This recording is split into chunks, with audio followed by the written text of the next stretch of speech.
Hey everyone, tonight we're not diving into the thoughts of some philosopher. Instead, we're stepping onto a battlefield, but forget the polished, Hollywood version with slow-motion cavalry charges and spotless armor. No, tonight we're facing the raw, unfiltered reality. Mud, chaos, terror, sweat, and cold steel. This is what a medieval battle actually looked like. And spoiler alert, it was nothing like the movies.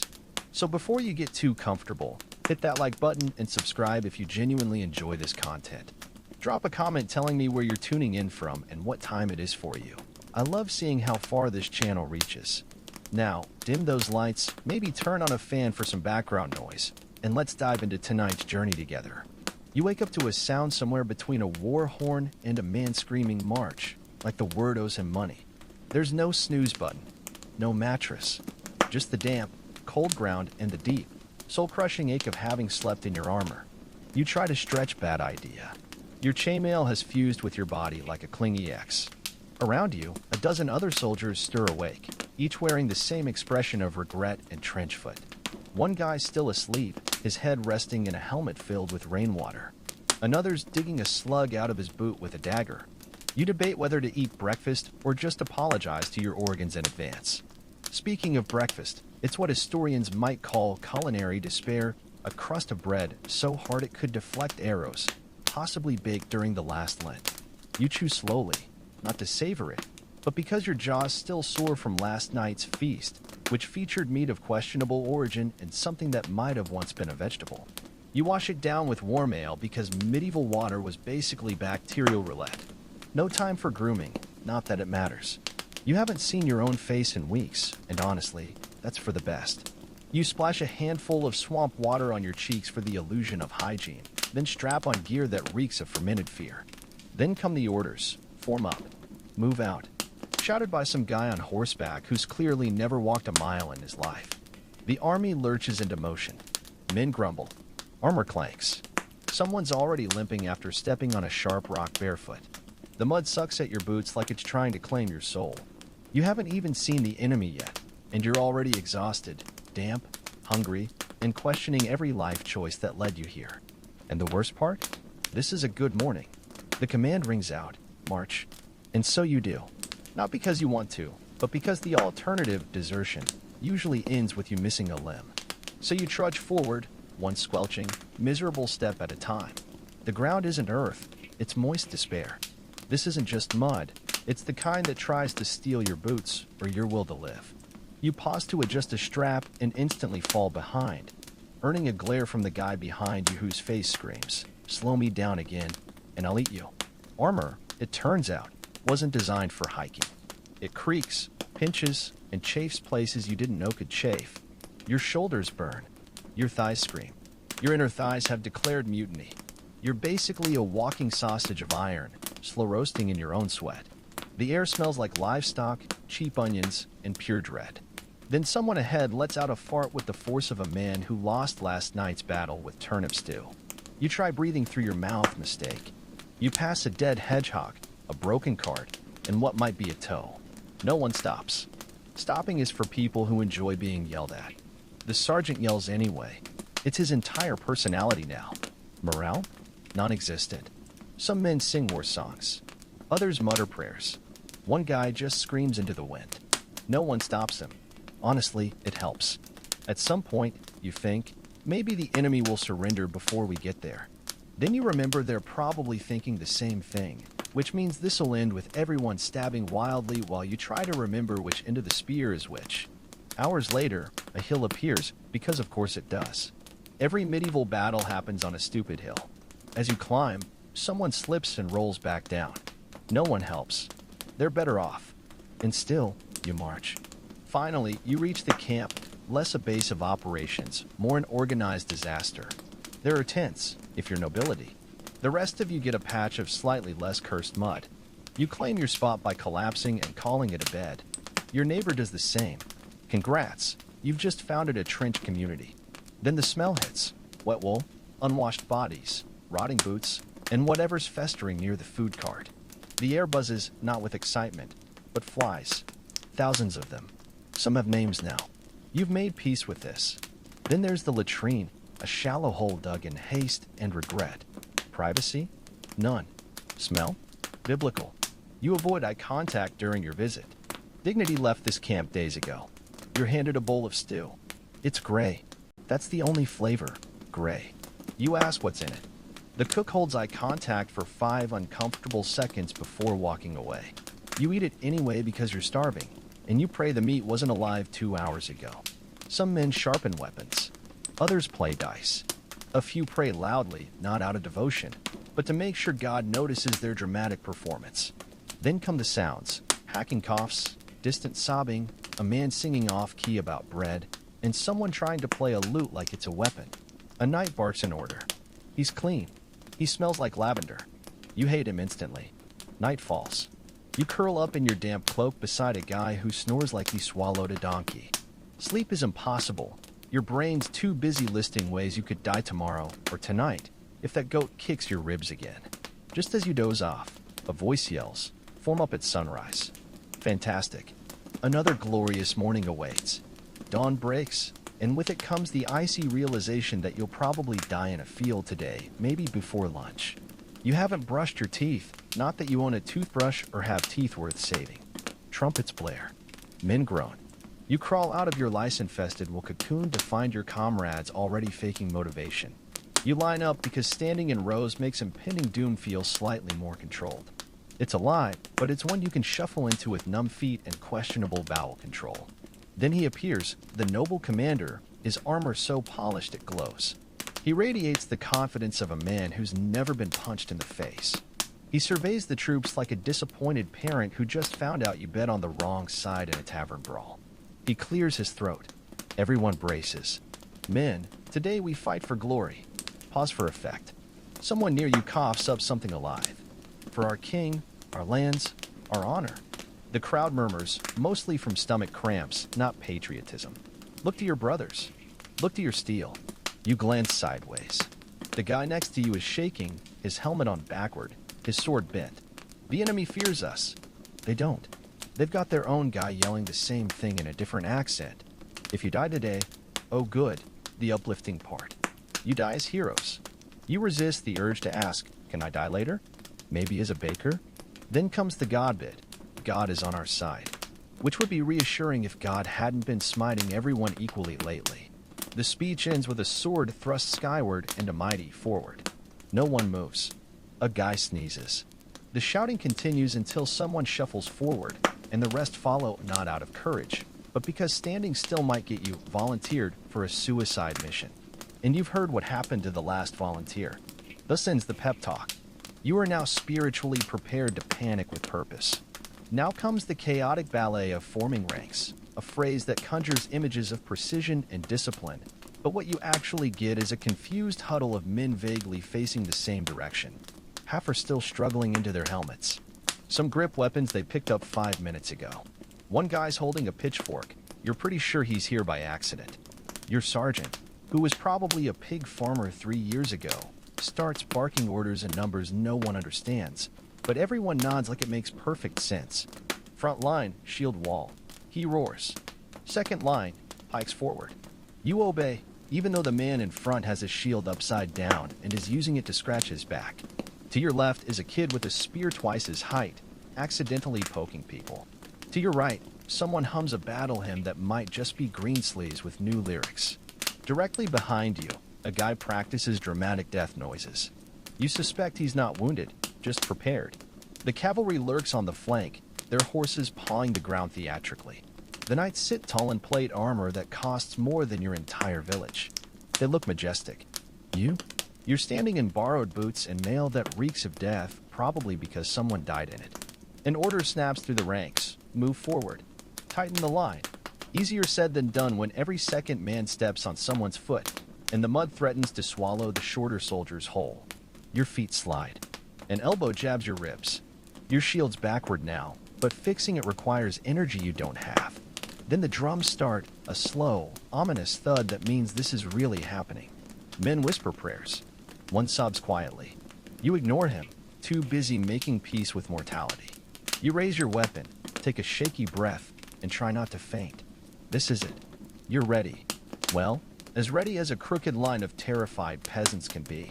Just as the formation almost looks believable, meaning no one's actively walking the wrong way, the sky betrays you. First, a distant whoosh, then a collective gasp, then screaming. Shields up. You scramble to comply, though the guy beside you still figuring out which way his shield faces. A heartbeat later, the sky darkens not with clouds, but with arrows. Hundreds of them, soaring with the enthusiasm of an enemy who really wants you dead. They fall like vengeful rain. The man 2 rows ahead drops instantly, an arrow jutting from his shoulder like a misplaced quill. Someone shrieks. Someone else curses in Latin, or maybe he's sneezing. Hard to tell over the panic. Here's what movies get wrong. Arrows don't glide gracefully into targets like ballerinas with sharp tips. They thud. They crack. They stick, bounce, or embed in things never meant to be pierced: feet, thighs, your last shred of composure. You crouch behind your shield, which suddenly feels comically small and suspiciously homemade. An arrow ricochets off it with a metallic clang, and you mentally name the shield Gerald, whispering promises to never insult its lopsided shape again if you survive. To your left, a man curses the archers. To your right, another gets cursed for the archers after forgetting to duck. Behind you, someone yells, "I'm hit," though you suspect he's just trying to skip the next part. Then the second volley comes. Any illusion of order evaporates. Veterans crouch lower, muttering mantras. New recruits weep openly. One guy lies down and plays dead, not the worst strategy.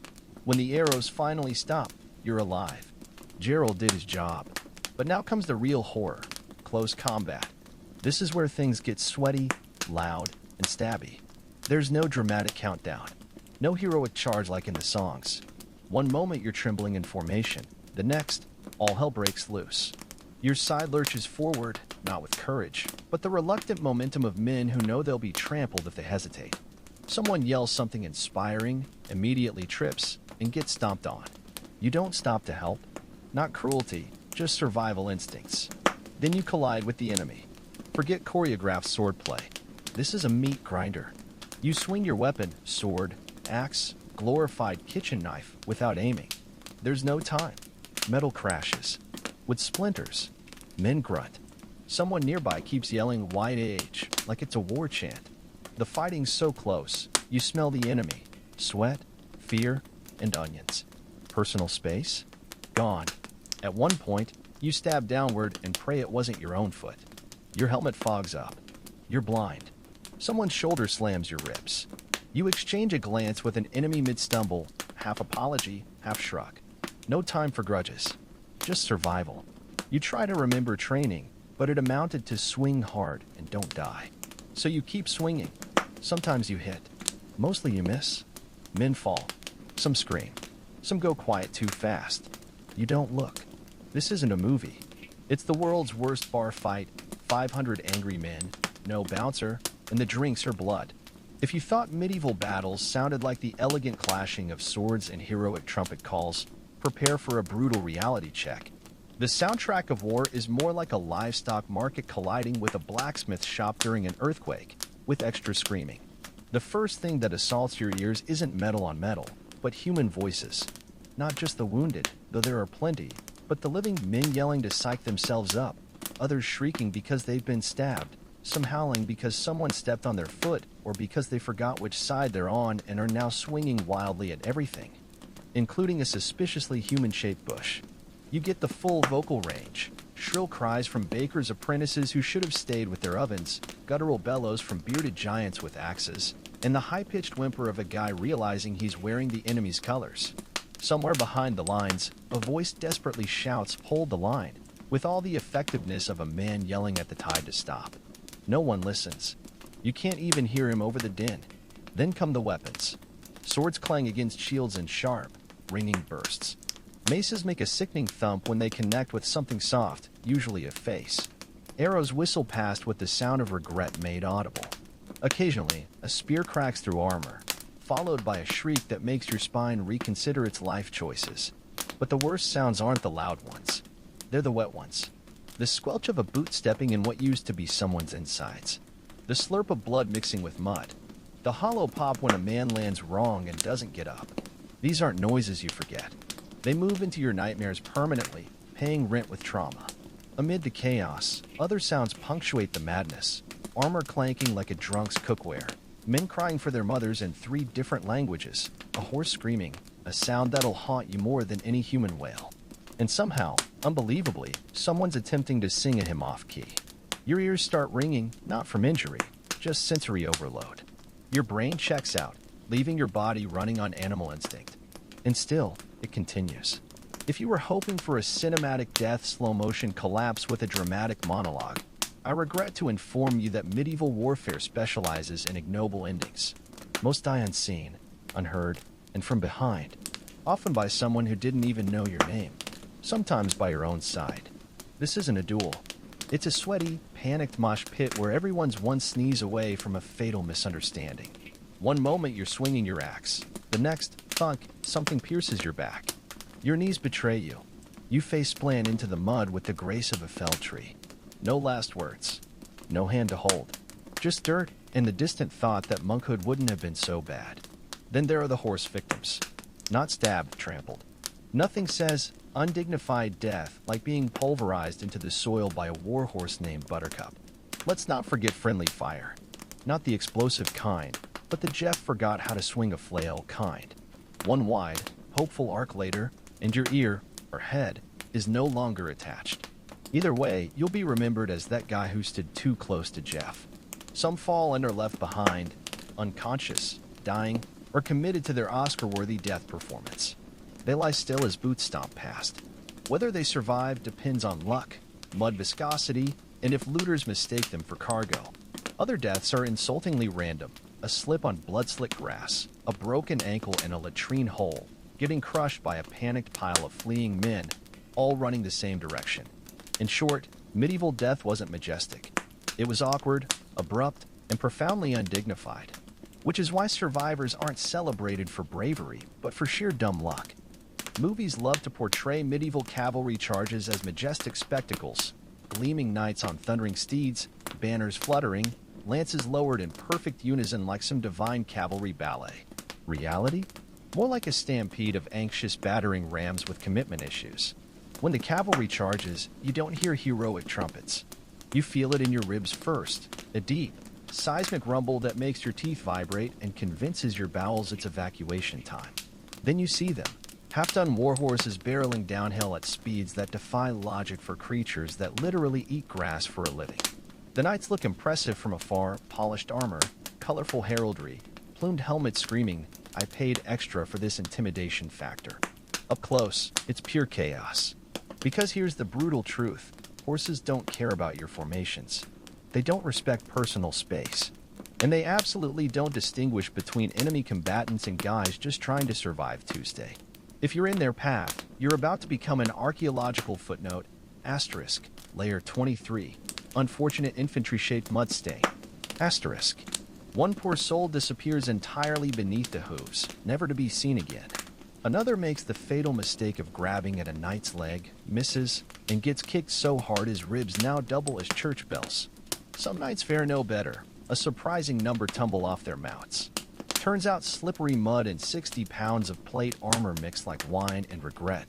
When they crash, it sounds like a cathedral bell being drop-kicked downstairs. Then they lie there, flailing like overturned turtles while infantrymen debate whether to help or stab them. The horses have their own dramas. One rears up spectacularly, gets spooked by its own banner, and bolts toward the latrines, dragging its knight into a whole new kind of battlefield humiliation. Another simply plants its hooves and refuses to move, resulting in a shouting match between rider and steed that everyone politely ignores. For foot soldiers, the rule is simple: don't be underneath the horse. Most learn this quickly, often via first-hand geometry lessons about mass times acceleration. By the charge's end, the field looks like a toddler's dropped toy collection, horses bleeding, men groaning, and whatever formation existed now reduced to a memory and several dislocated shoulders. And the cavalry? They'll probably regroup and do it all again after lunch. At some point in the carnage, maybe after an elbow to the ribs, maybe after tripping over what you hope is just a detached arm, you go down. Hard. Medieval battlefields don't have safety nets. 1 second you're swinging your weapon like a drunk windmill. The next you're eating dirt with the elegance of a sack of wet flour. Now comes the most important decision of your life. Get up or play dead. Option 1 means becoming a vertical target in a sea of chaos. Standing up is basically screaming "stab here" to every swinging blade within 10 yards. You might get speared, trampled by your own side, or accidentally rescued by an overenthusiastic comrade who drags you into worse danger. Option 2 isn't safer. Lie still and risk getting stepped on by a panicked warhorse. Play dead too well, and some enterprising looter might check your pulse with a dagger. Fake it poorly and an enemy finishes the job with gusto. Most choose the dead possum approach, lie flat, breathe shallow, and pray the guy next to you doesn't roll over and vomit on your neck. You become hyper-aware of every sound: steel screeching, men sobbing, the wet schluck of someone nearby discovering their spleen is now external. A body thuds beside you. You don't look. The ground smells like iron, shit, and someone's last meal. Miraculously, sometimes it works. The battle moves on like a storm, leaving you breathing in its wake. Victory means staggering upright covered in mud, blood, poos. Who knows? And the quiet shame of owing your life to world-class corpse impersonation. No cheers. No medals.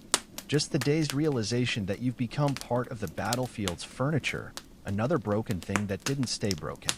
The battle ends not with dramatic fanfare but with exhausted silence. No villainous general cries, "Retreat." No banners are triumphantly raised. The noise just changes. Less screaming, more groaning. Someone mumbles, "We won," with the enthusiasm of a man who just won food poisoning.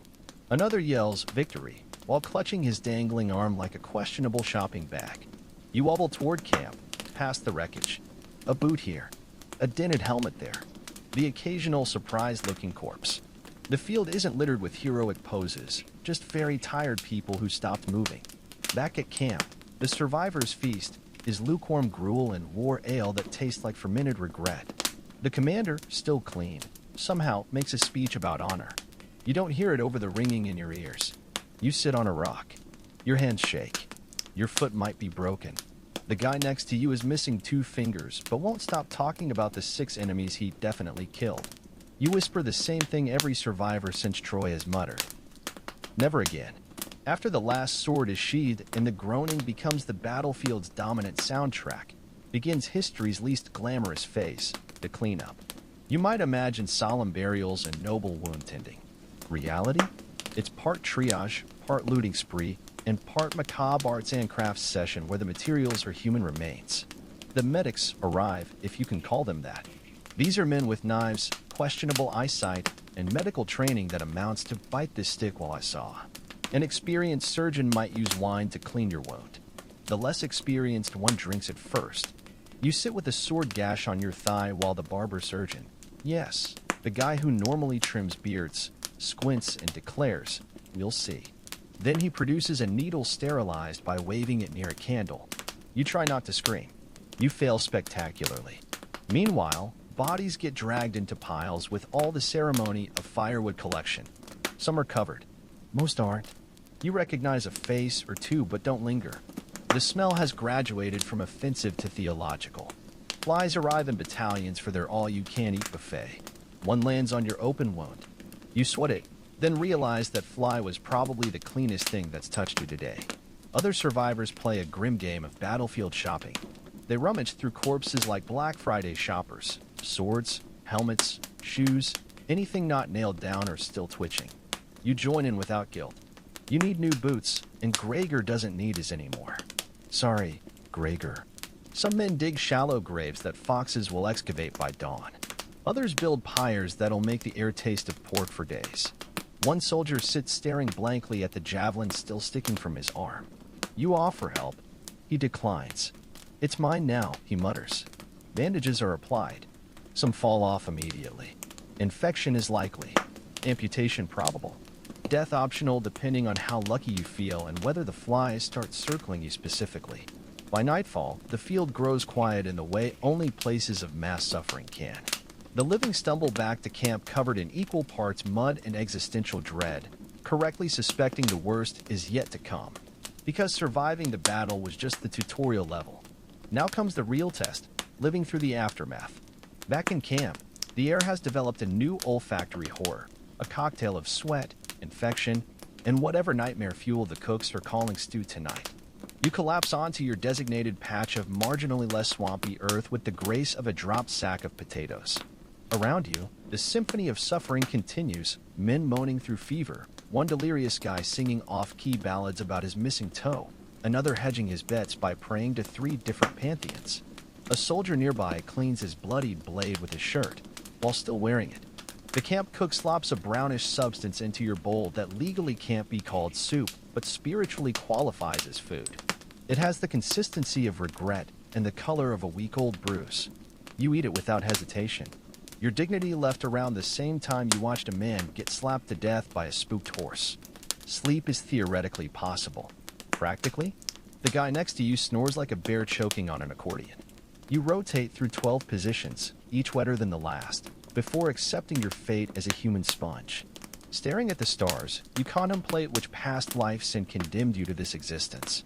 Occasionally, another survivor limps in from the darkness, dragging his sword and muttering about next time. There won't be a next time. There's always a next time. Your commander makes his rounds, performing concern like a bad actor in a morality play. His armor still gleams. Not a single scratch mars his polished facade. You hate him with the intensity of 1,000 suns. And yet, you're alive. Your body feels like one contiguous bruise. Your brain swims in a stew of exhaustion and cheap ale. But you made it. This is medieval RNR, a lukewarm drink, a patch of dirt, and the sacred right to rewrite history before your bruises even fade. Because surviving doesn't earn you rest, it earns you the privilege of sitting around a fire with other broken men, trading increasingly implausible war stories as the night deepens. The campfire becomes an altar where trauma gets alchemized into tall tales. A man swears he took down 6 knights with nothing but a frying pan. Another claims he caught an arrow mid-flight and threw it back like some mythological baseball player. Someone else insists he dueled a war elephant in France, a country notably lacking elephants. You nod along, sip your ale, and contribute your own embellishments. That time you tripped over a corpse? Now it was a tactical repositioning. Your desperate crawl into a shrub to avoid cavalry? A stealth maneuver. This isn't just bragging, it's survival. If you can laugh about the arrow storm where you begged a squire to hold your hand, maybe the memory won't fester. If you tell the story with enough flair, perhaps it'll overwrite the actual stench of burning flesh, the way a man's eyes glaze over when he realizes he's dead but his body hasn't caught up yet. Someone roasts mystery meat that no one questions too closely. Laughter bubbles up, the dry, wheezing kind that's one step removed from sobbing. A loonist missing 2 strings attempts a Johnny tune. No one complains. A camp follower mends a tunic by firelight, humming as if the world beyond this flickering circle doesn't exist. You stare into the flames and confront the improbable truth. You survive. Barely. Accidentally. Against all odds. Tomorrow brings another march, another battle, another glorious chance to become fertilizer. But tonight? Tonight there's warmth. There's bread that could double as a weapon. There's the quiet understanding between men who know exactly how much of each other's stories are lies, because theirs are too. And for now, that's enough. The morning after battle dawns with the subtlety of a hangover from hell. You wake still wearing yesterday's blood like a second skin, your mouth tasting of iron and stale fear. Around you, the camp stirs with the groans of the living and the eerie silence of those who didn't make it through the night. That guy who snored like a drowning bear? Cold now. The kid who kept asking when they get real food? Gone with the morning mist. Breakfast is the same as yesterday's disappointment. Hardtack that could fracture teeth, washed down with ale sour enough to make your face cramp. No one mentions the empty spaces where friends used to sit. There's an unspoken rule. You don't name the dead before noon, lest death remembers where the camp is. The surgeons make their rounds with grim efficiency. One stops at your neighbor, peels back a bandage, and makes that face carpenters make when it's too rotten to salvage. No words are needed. 2 orderlies haul the man away while he's still protesting he can fight. You'll smell the pyre by midday. Someone starts distributing weapons from the dead. You get a sword with someone else's initials carved into the hilt. The leather grip is stained dark, sweat, or blood. You decide not to investigate. A squire tries to polish out the nicks before giving up and just spitting on the blade. Battle sharpened, he declares with marketplace haggler energy. Word comes down. March at noon. There's grumbling. but less than you'd expect. War follows its own cruel calendar, and rest is a luxury no one can afford. You watch as they burn the dead efficiently, like gardeners disposing of autumn leaves. No poetry, no eulogies, just the crackle of fat and flames and the pragmatic recycling of armor that still has use left in it. Your sergeant appears, miraculously unharmed and radiating the cheer of a man who slept in actual bedding. Look alive, maggots. He bellows, though half of you clearly aren't. The scouts say there's a nice juicy battle waiting just 3 days west. This is supposed to be good news.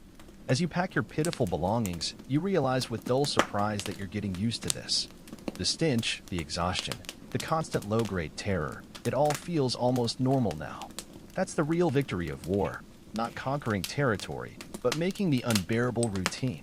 The column forms up. Someone starts a marching song. You join in, not because you want to, but because it's easier than thinking.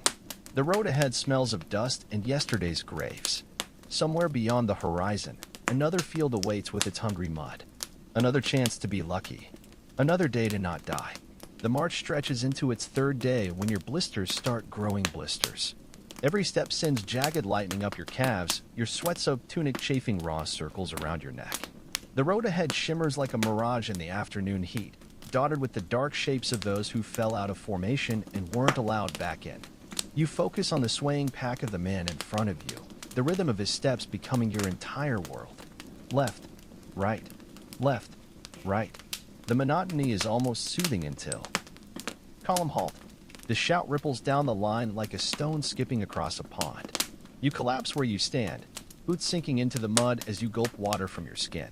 It's warm and taste of goat, but it's wet. That's all that matters now. Around you, men perform the same tired rituals, checking feet for rot, adjusting bandages that haven't been changed in weeks, gnawing on salt pork so tough it could sole a boot. You peel off your left greave with a wet-sucking sound. The wound beneath has started weeping again. The surgeon's apprentice eyes it critically before tossing you a rag that might have been cleaned during the last king's reign. Keep it wrapped, he advises, already moving to the next man. As dusk settles, the camp takes shape with practiced efficiency. You stake your claim to a patch of ground slightly less rocky than its neighbors, using your shield as a makeshift pillow. The firelight dances across faces you're starting to recognize without wanting to. One-eyed Jacques who claims he lost the eye to a Saracen arrow. You saw him walk into a tent pole. Young Thomas who still flinches at loud noises. The Breton who sings off-key hymns every night without fail. Dinner is the usual mystery stew, this time with suspicious yellow chunks that might be turnip or might be something far worse. You eat it anyway, scooping with a hunk of bread that doubles as your plate. The conversations around the fire follow familiar patterns. Back home, the wheat should be knee-high by now. Remember that whorehouse in Marseille? The one with the 5 more months and my service is done. You don't contribute. Instead, you watch the sparks spiral upward toward stars that look no different than they did over your village. That's the cruelest joke of all, how the world keeps turning, indifferent to your suffering. Later, as you lie staring at the smoke-stained canvas of your tent, the memories come unbidden. Your mother's hands kneading dough, the smell of fresh-cut hay, the way the creek behind your house sounded after spring rains. These thoughts are more dangerous than any battlefield. They make you want things. They make you weak. Outside, a sentry coughs. Someone laughs at a crude joke. The night smells of wood smoke and wet wool in the latrine trench someone dug too close to camp again.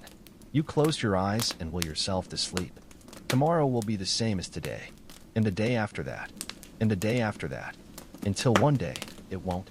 The battle horn shatters the pre-dawn stillness like a hammer through glass.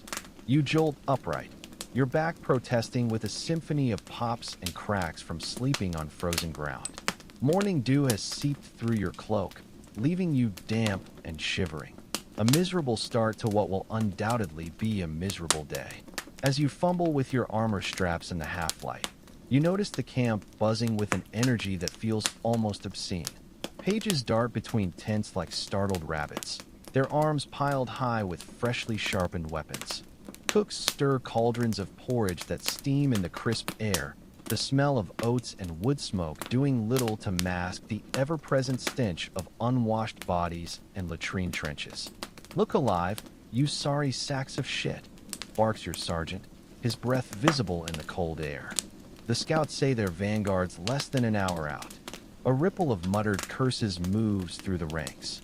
You join in, not because it helps, but because it's expected. Your fingers move automatically through the familiar routine. Checking your sword's edge, dull, tightening your gambeson's laces, frayed, and making sure your helmet strap hasn't completely rotted through. It has. Breakfast is a rushed affair. A lukewarm lump of porridge eaten standing up, the wooden spoon scraping against your teeth. Around you, men perform their own strange pre-battle rituals. One kisses a locket containing who knows what. Another vigorously polishes the same spot on his shield over and over. A third mutters what might be prayers or might be laundry lists. Then comes the waiting. The worst part always. Standing in formation as the sky lightens, your breath coming in quick white puffs. The weight of your armor feels suddenly unbearable, like you're being slowly crushed under a mountain of iron and leather. Your bladder, despite being empty, insists it needs to void itself immediately. Somewhere to your left, a young recruit, can't be more than 16, starts hyperventilating. The veteran next to him sighs and delivers a sharp elbow to the ribs. "Breathe, boy," he growls. Save your panic for when the killing starts. The horizon begins to shimmer. At first you think it's heat haze, but then you see them. The glint of sunlight on spear points, the dark mass of men and horses moving like a storm cloud across the landscape. The enemy. Your mouth goes dry. The porridge turns to lead in your stomach. Some detached part of your brain notes how pretty the sunrise looks painting the approaching army in shades of gold and crimson. The drumming starts then, a deep, primal thudding that vibrates up through your boots. Your heart begins to match its rhythm, pounding so hard you fear it might crack your ribs. This is it. No more waiting. No more pretending. The sergeant's voice cuts through the tension like a rusty knife. "Shields up, you bastards. Today we earn our pay." The first arrows arc through the sky like a murder of vengeful crows. You watch their trajectory with detached fascination as they blot out the pale morning sun. That split second of eerie quiet before the screaming starts. Then impact. A man 3 rows ahead collapses soundlessly, 2 feathered shafts protruding from his neck. Another takes an arrow through the foot and starts hopping in panicked circles, his shrieks rising above the growing chaos. Your shield arm trembles under the relentless hammering of arrowheads, each impact sending jolts up to your shoulder. Something warm trickles down your temple. You can't tell if it's sweat or blood. Hold the line. Hold the fucking line. The sergeant's voice sounds distant, muffled by the ringing in your ears. The formation wobbles like a drunkard as men instinctively shrink behind their shields. Someone's praying loudly to every saint they can remember. You find yourself mouthing the words along with them, your dry lips sticking to your teeth. Then, a new sound cuts through the din. A deep, guttural roar rolling toward you like thunder. The enemy infantry has closed the distance. The moment of collision defies description. It's not the clean, dramatic clash of Hollywood battles, but a messy, stumbling crush of bodies. The man to your right goes down immediately, trampled underfoot before he can even raise his weapon. You lock shields with the soldier on your left just as a battle axe comes swinging at your head.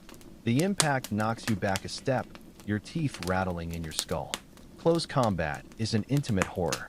You smell the garlic on your opponent's breath as you shove your sword into his gut. See the broken capillary patterns in his bloodshot eyes as he crumples.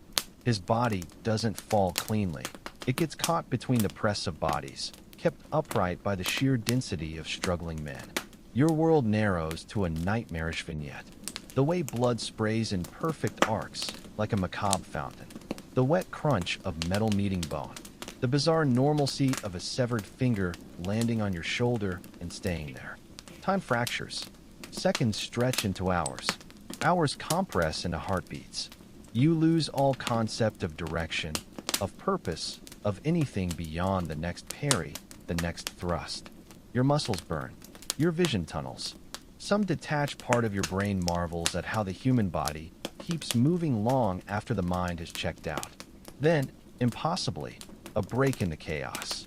The enemy line falters. Whether from exhaustion or some unseen signal, the pressure eases just enough for you to gulp air into your screaming lungs. Around you, men sway on their feet like sailors on a storm-tossed deck, their faces blank with shock and fatigue. That's when you notice the boy. Can't be more than 14, curled fetal around his stomach wound, his hands desperately trying to keep his insides inside. His lips move soundlessly, maybe calling for his mother, maybe reciting a prayer. You want to help. You should help. But the horns are blowing again. The second wave hits before you can blink the sweat from your eyes. This time they come with cavalry. A wall of snarling horses and gleaming steel that makes the ground tremble beneath your boots. Your body moves before your mind catches up, throwing yourself sideways into the dubious shelter of a corpse pile as hooves flash past close enough to stir your hair. The boy with the gut wound disappears beneath the tide. One moment he's there, the next, just churned mud and trampled grass. You tell yourself it was merciful. You don't believe it. Chaos becomes the new normal. A warhorse rears above you, its front legs pawing the air like some grotesque dancer. Its rider swings a mace in wide, lazy arcs, until a lucky pike thrust takes him under the armpit. He topples slowly, almost gracefully, his scream cutting off abruptly when he hits the ground, and 3 men immediately start fighting over his armor. You crawl toward your fallen sword, the world reduced to a tunnel of blood-slicked grass and discarded weapons. Your fingers close around the hilt just as someone steps on your back, driving the breath from your lungs. Rolling over, you come face to face with an enemy soldier no older than you, his nose broken, his eyes wide with the same animal panic you feel. For one frozen heartbeat, you're just 2 terrified boys playing at war. Then instinct takes over. Your sword finds his thigh before his finds your shoulder. He goes down with a wet gasp, but you're already moving, stumbling toward what might be your banner, or might just be another cluster of desperate men pretending to know what they're doing. The battle has lost all shape now. It's not lines or formations, just pockets of violence erupting like boils across the field. You wade through nightmares made flesh. A knight pinned under his horse, screaming as the beast thrashes in its death throes. 2 men locked in a grotesque embrace, one throttling the other with his own chainmail. A lone archer methodically plugging arrows into the writhing wounded. Your vision swims with exhaustion. Every breath tastes of iron and dirt. Somewhere along the way, you've picked up a shield that isn't yours, the leather straps dangling uselessly as you clutch it like a child's security blanket. Then, through the haze, a miracle. The enemy horns sound retreat. Not victory, not yet, but the killing slows like a wound clotting. Men pause mid-swing, blinking at each other like sleepwalkers waking in a strange bed. You don't cheer. You don't even straighten up. Just sag to your knees in the churned earth, watching blood drip from your fingertips and wondering whose it is. The field sighs around you, a chorus of moans, whimpers, and the quiet sobbing of men who thought they'd forgotten how to cry. Somewhere nearby, a soldier vomits explosively. Another starts laughing for no reason at all. You press your forehead to the cool metal of your stolen shield and try to remember your mother's face. Night falls like a mercy over the battlefield, but brings no real relief. The air grows thick with the moans of the wounded and the buzzing of flies grown fat on fresh meat. You stagger back to camp with what's left of your company. Half the men who marched out this morning, maybe less. No one's counting. No one wants to know. The surgeon's tents glow like hellish lanterns in the darkness. Inside, the lucky ones bite down on leather straps as saws teeth through bone. The unlucky ones scream until their voices give out. You hover near the entrance, clutching your bleeding shoulder, watching a priest move from pallet to pallet with oil and whispered words. When he reaches the young recruit who joined last week, the one who kept bragging about his village's prize sheep, the boy grabs his sleeve. "Will I see my flock again?" He gasps around a mouthful of blood. The priest hesitates just a second too long. Your turn comes. The surgeon, a butcher turned battlefield medic, probes your wound with fingers blackened by old blood. Arrow clipped you clean. He grunts, pouring something that smells like turpentine into the gash.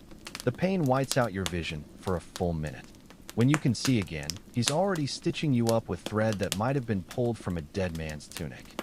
"Keep it clean," he says, shoving you toward the exit. As if anything in this cesspit could ever be clean. Back at your company's fire, men sit in exhausted silence. Someone passes a skin of wine. Real wine, looted from God knows where. It burns going down, but it's the first thing you've tasted all day that doesn't remind you of blood or dirt. Across the flames, the sergeant stares into the middle distance, methodically cleaning his nails with a dagger. His left ear is gone, the side of his head wrapped in bloody linen, but he looks more annoyed than pained. "Rest up," he tells no one in particular.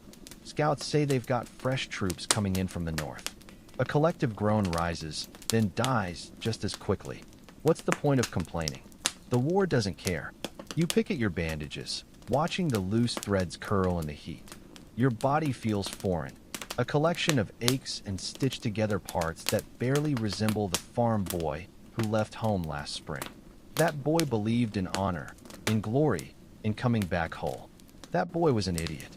Somewhere in the dark, a lone sentry starts humming a wedding song from your village. The melody wraps around the camp like a ghost, turning the wine sour in your stomach. You stare at your reflection in a puddle of spilled drink, a hollow-eyed stranger with someone else's blood crusted in his hair, and wonder if home would even recognize you now. Dawn arrives like a thief, stealing what little warmth the night had offered. You wake stiff and shivering, your wounded shoulder throbbing in time with your heartbeat.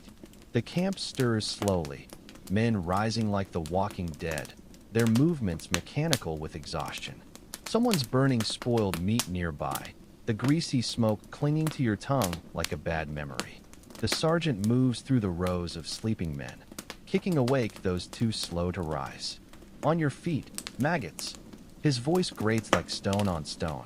We've got dead to burn and weapons to clean before the next wave hits. You join the work detail assigned to clear the battlefield.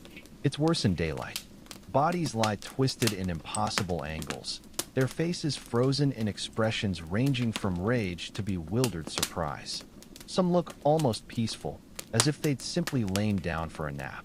Others, you avert your eyes. A group of camp followers moves systematically through the carnage, prying rings from fingers and coins from purses with practiced efficiency. One old woman sings a lullaby as she works, the sweet melody clashing horribly with her task. Nearby, two soldiers argue over a pair of boots still on their owner's feet. "Just cut them off at the ankles," suggests one, demonstrating with his knife. You're handed a shovel and pointed toward the burial trenches. The earth resists each thrust, as if reluctant to accept its grim cargo. The men working beside you develop a rhythm. Thunk, the shovels bite. Hiss, the corpse dragged across grass.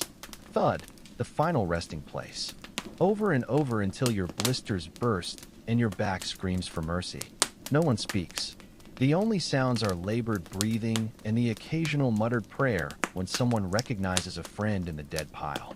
At midday, they bring the prisoners forward, 20-odd enemy soldiers with bound hands and hollow eyes. Their fate was decided last night around the commander's fire. The priest makes token protests as they're forced to their knees at the trench's edge. You look away just before the swords fall, but the chunk of steel meeting spine lingers in your ears. When the trench is finally full, they set the pyres alight.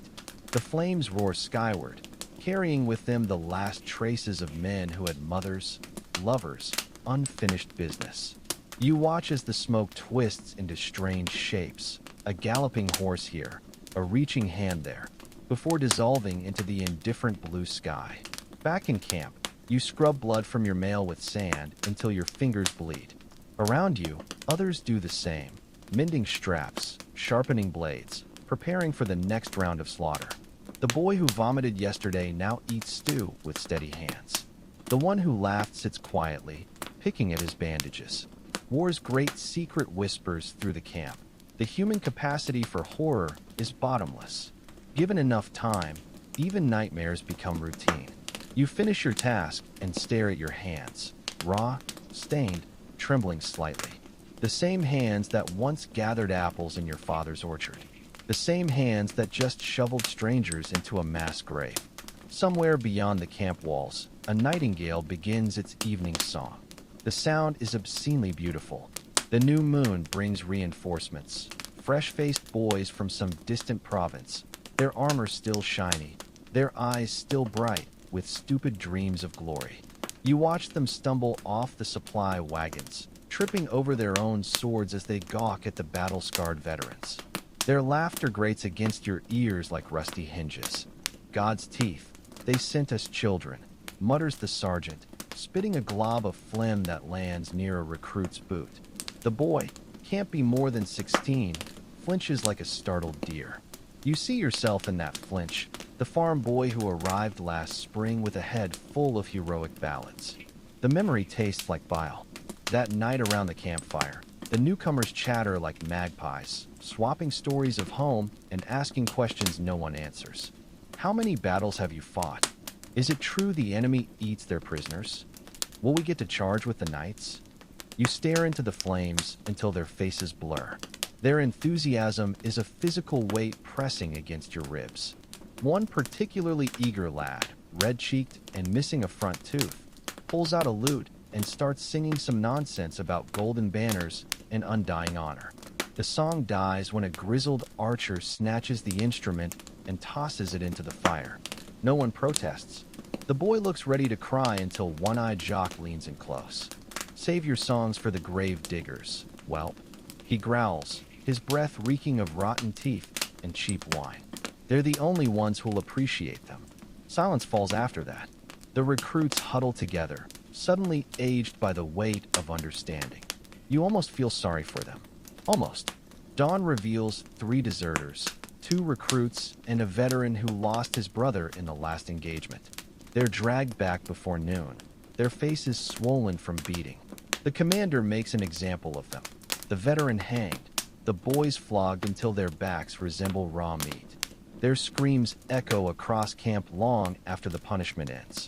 You chew your tasteless porridge and try to ignore the wet, hitched breathing coming from the flogging post. The red-cheeked lute boy sits nearby, staring at his untouched food. His hands tremble slightly. Good. Fear will keep him alive longer than courage ever could. That afternoon, during weapons drill, you find yourself paired with him. He handles his sword like it's a live snake, all awkward angles and flailing elbows. When you disarm him for the 5th time, he finally snaps. "Why won't you show me properly?" he demands, voice cracking. You could tell him the truth, that skill matters less than luck, that no amount of training prepares you for the moment when a stranger tries to disembowel you. Instead, you knock his legs out from under him and press your blade to his throat. "Dead," you announce, because you hesitated. His eyes well up, but he nods. You haul him to his feet and adjust his grip on the sword. It's the closest thing to kindness you have left to give. As dusk settles, the camp takes on an eerie calm. Men polish armor that will only get bloody again. They mend cloaks that will soon be shroud wraps. They write letters they may never send. The illusion of preparation is comforting, you suppose. Like children closing their eyes against the dark. You run a whetstone along your blade, the rhythmic shink-shink drowning out the moans from the surgeon's tent. The recruit watches you from across the fire, his fingers tracing the fresh bruise on his throat. Tomorrow the killing starts anew. The battle horn shrieks its familiar cry at first light, that same jagged sound that's been tearing mornings apart for months. But this time, something's different. The recruits don't fumble with their gear. They move with a grim efficiency that makes your stomach clench. The lute boy especially, his hands steady as he checks his straps, his face in a motionless mask. The flogging post did what no drill master could. You take your place in the line, shoulder to shoulder with men who smell of sweat and steel and last night's cheap wine. The formations today are thinner, gaps where familiar faces should be. No one comments. The sergeant walks the line, doling out his unique brand of encouragement. Remember, they can't kill you if you kill them first. Try not to trip over your own guts this time. If you piss yourself, do it toward the enemy. Might blind the bastards. The jokes land like stones in mud. A few veterans chuckle out of habit. The recruits just nod. That's the real horror, not the fear in their eyes, but the absence of it. Then the waiting begins.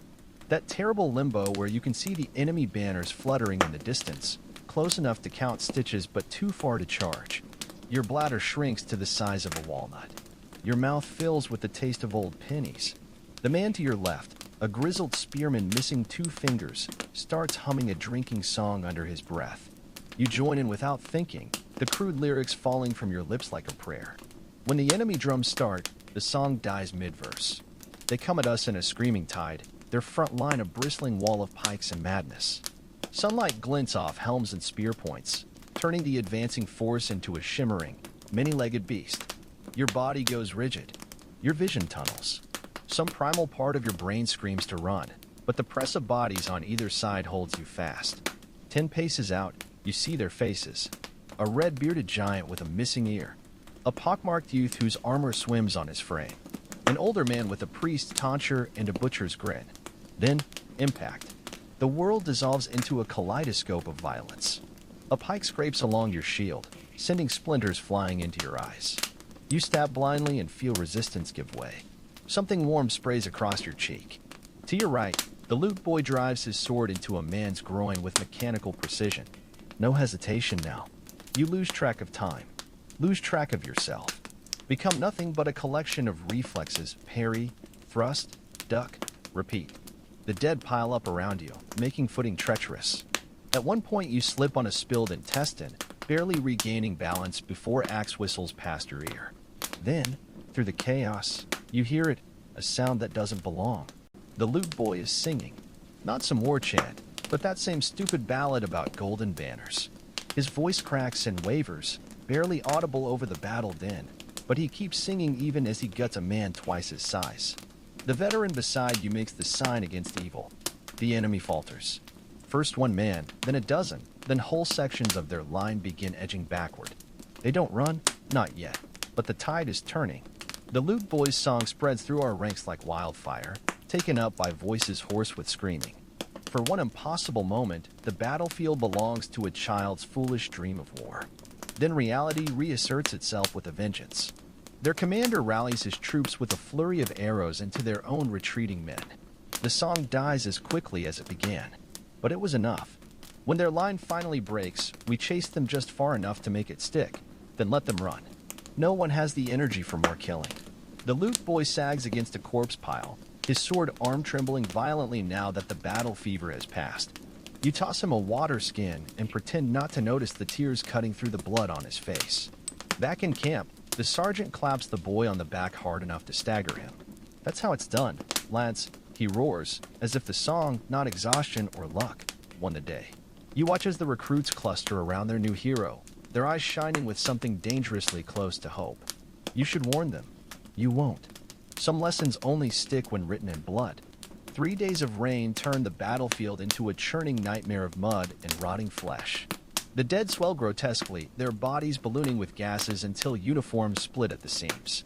You pull guard duty on the perimeter, standing ankle-deep in water that smells of rust and open bowels, watching carrion birds pick at what's left of the loot boy's heroic balladeers. The camp becomes a miserable parody of domesticity.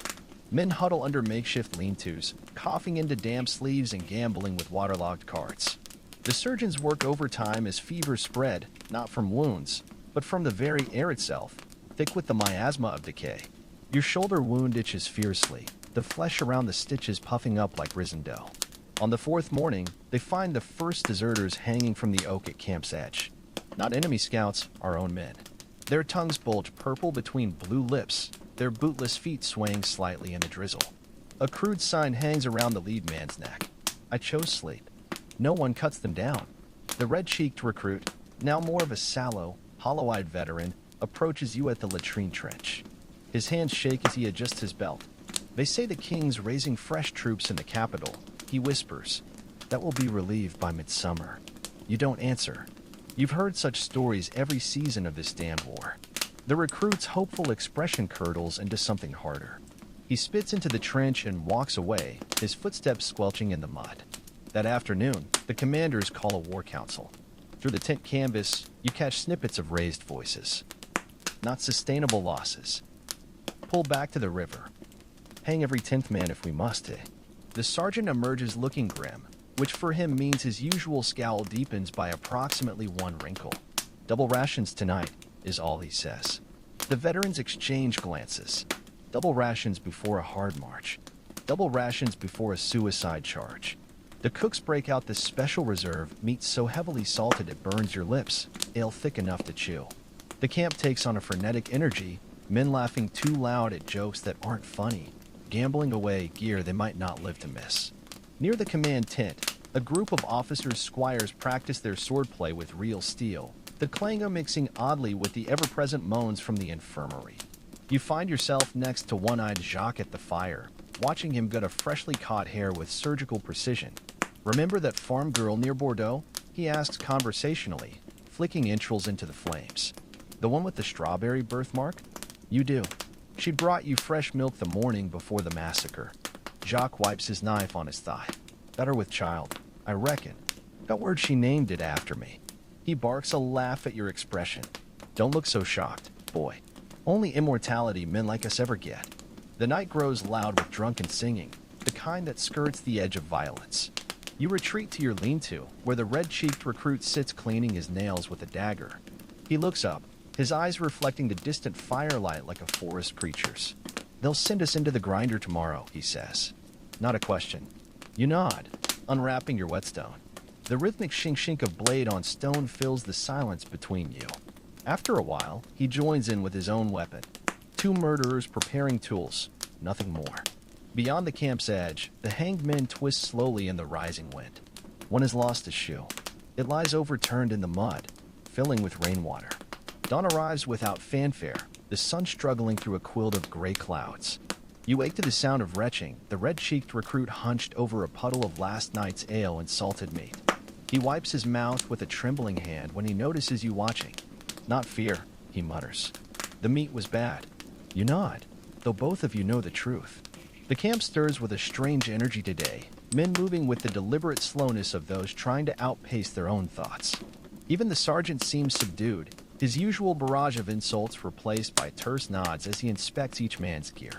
The commanders appear in full regalia, polished breastplates, plumed helmets, cloaks of rich crimson that look absurd against the mud-spattered camp.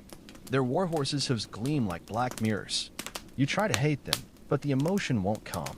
There's no energy left for hate. They lead us not toward yesterday's battlefield, but north along a narrow game trail.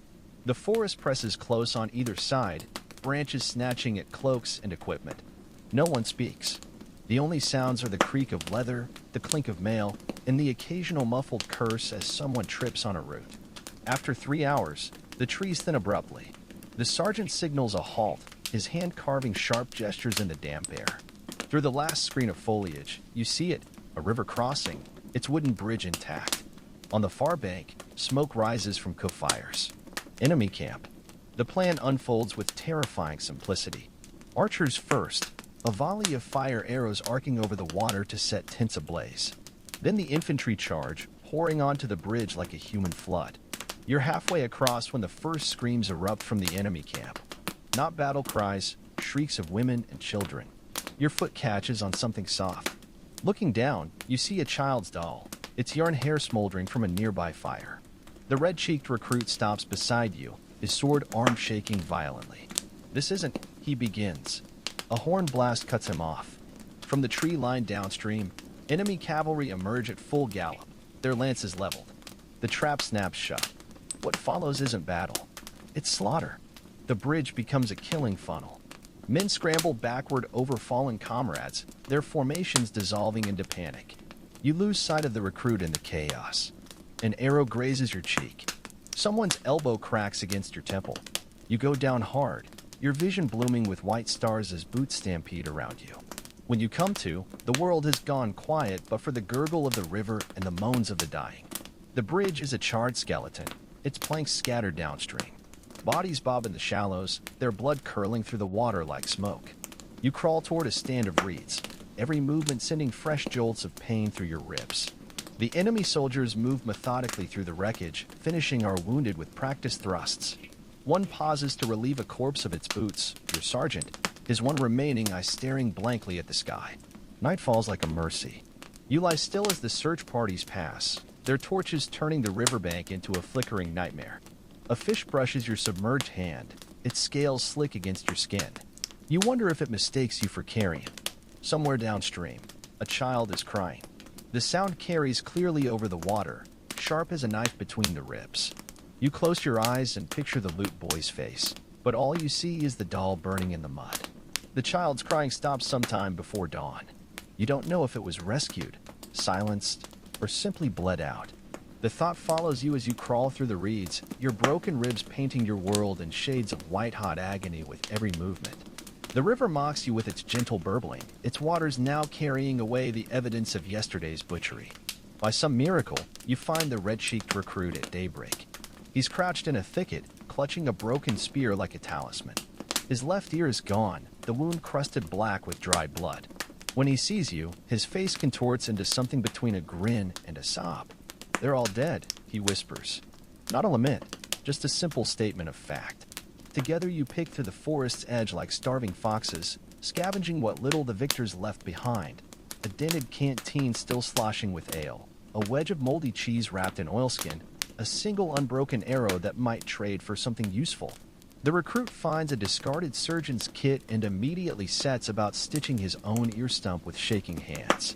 You watch, impressed despite yourself, as he bites down on a stick and works the needle through torn flesh without crying out. The forest rejects you by midday. Maybe it's the smell of blood, or the way you move like wounded prey. A wolf pack picks up your trail first, their yellow eyes tracking you from the shadows. Then come the crows, their cacophonous scolding alerting every creature within a league that death walks among the living. You find the abandoned shepherd's hut as twilight stains the trees purple. The roof sags like a tired back, but the walls stand firm against the wind. Inside, the ashes of the last fire still hold residual warmth. The recruit collapses in a corner and is asleep before his head hits the dirt. You take first watch at the doorless entryway, your stolen knife balanced across your knees. The night sounds different here, no moaning wounded, no sentries coughing, just the endless rustle of leaves and the occasional screech of an owl. It should be peaceful. It isn't. Your mind keeps returning to the burning doll, to the child's cries, to the way your sergeant's bootless feet look somehow smaller in death.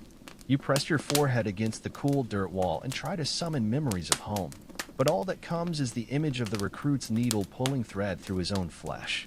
A twig snaps outside. You're on your feet before conscious thought, the knife a living thing in your hand. The wolf at the tree line freezes, its eyes reflecting moonlight like twin pools of mercury. For 10 heartbeats you stare at each other, two wounded predators weighing the cost of violence. It turns away first. Dawn finds you rifling through the hut's meager stores, a rusted scythe blade, a handful of mildewed grain, a child's wooden toy left behind in the rush to flee. The recruit wakes feverish, his ear stump oozing yellow pus. You force water between his cracked lips and try not to think about how his skin burns to the touch. Did we? He pauses to swallow thickly. Did we really attack a camp full of women? You don't answer. The truth sits between you like a third person, breathing and malignant. Outside, the crows have found you again. Their cries sound almost like laughter. The recruit's fever worsens as the day wears on. By afternoon, he's delirious, calling out names you don't recognize. You tear strips from your cloak to soak in the stream, pressing them to his forehead as the hut fills with the sour stench of infection. His hand claws at yours suddenly, his eyes clearing for one terrifying moment of lucidity. "Promise me," he gasps. "Promise you won't let them send me back." You nod, though neither of you knows what that means. His fingers relax their grip. The fever takes him properly after that, his breathing growing ragged and wet. You sit with him as the shadows lengthen, counting each labored breath like beads on a rosary. When the end comes, it's almost gentle, just a soft exhale that doesn't quite end with an inhale. You close his eyes with your thumb, surprised at how young he looks without the perpetual fear tightening his features. The crows fall silent as you dig the grave. The grave is too shallow. You know this even as you pat down the last handful of earth with your bare palms. The wolves will smell it before midnight. The crows already circle like impatient creditors. But your strength is gone, your fingernails split and bloody from digging in the rocky soil. It will have to be enough. You take the recruit's knife, the one he used to stitch his own flesh, and your own notched blade. Leave the rest. Let the earth claim what it will. The forest parts before you like a guilty conscience. You walk without destination, your body moving on some primal instinct toward lower ground. The river finds you again at dusk, wider here and sluggish with late summer silt. On the opposite bank, a lone figure tends a fishing net. Civilian, not soldier.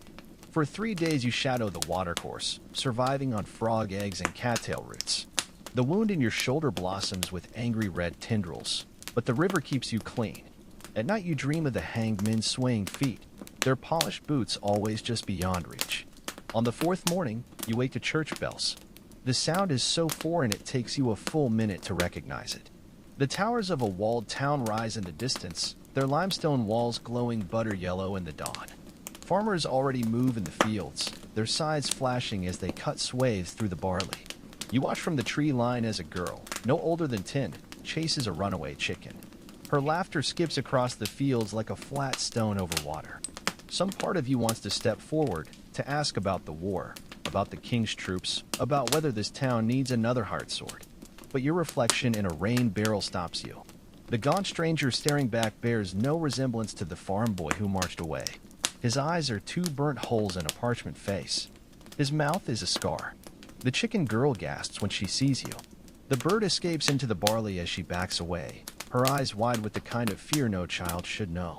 You want to apologize, to explain, but all that comes out is a dry croak, like the last gasp of a strangled man. You turn back toward the forest. The war isn't done with you yet.